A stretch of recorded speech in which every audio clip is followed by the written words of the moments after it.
আজকের ভিডিওতে আমি এমন একজন বাংলাদেশি অরিজিন ফুটবলার নিয়ে কথা বলবো যিনি বুন্দেসলিগার একটি ক্লাবের ইউথ টিমে খেলছেন। হ্যাঁ, আপনি একদম ঠিকই শুনেছেন।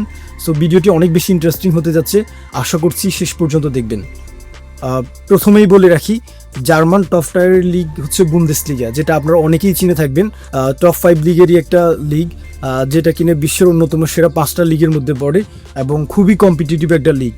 আর এই লিগের অন্যতম সেরা ক্লাব স্টুটগার্ট, যেই ক্লাবের হয়ে খেলছেন Bangladeshi origin footballer Alan Roshan.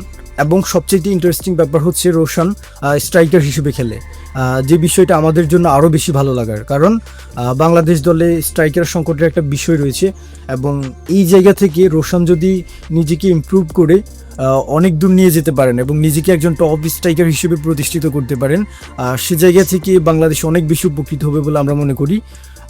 এবং আমরা আশা রাখি রোশান নিজেকে এমনভাবে প্রস্তুত করবেন যাতে করে তিনি বাংলাদেশকে অনেক দূর নিয়ে যেতে পারেন। এবার আসি সবচেয়ে গুরুত্বপূর্ণ প্রশ্ন, রোশান কিভাবে বাংলাদেশি, সেই প্রশ্নের উত্তরে। রোশান মূলত তার বাবার দিক থেকে বাংলাদেশি, তবে তার মা কোন দেশের সে সম্পর্কে কোনো আপডেট পাওয়া যায়নি।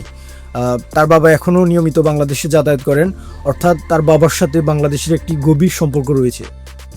অনেক দিন যাবৎ একটা প্রশ্ন আমরা প্রায় নিয়মিত পাচ্ছিলাম যে ভাই, ইংল্যান্ডও অনেক বেশি বাংলাদেশি অরিজিন ফুটবলার পাওয়া যাচ্ছে, সে জায়গা থেকে স্পেন, ফ্রান্স কিংবা জার্মানির মতো দেশগুলোতে কেন বাংলাদেশি অরিজিন ফুটবলার পাওয়া যাচ্ছে না?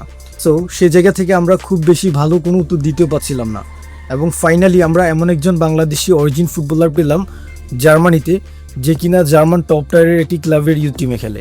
এবং এই বিষয়টি অনেক বেশি ভালো লাগার, কারণ একজন ফুটবলার যখন জার্মান টপ টায়ারের একটি ক্লাবের যুব দলে খেলে তখন তার কোয়ালিটি নিয়ে আর কোনো প্রশ্ন তোলার সুযোগ থাকে না, অর্থাৎ তিনি যে খুবই ভালো মানের একজন ফুটবলার তা বলার অপেক্ষা রাখে না।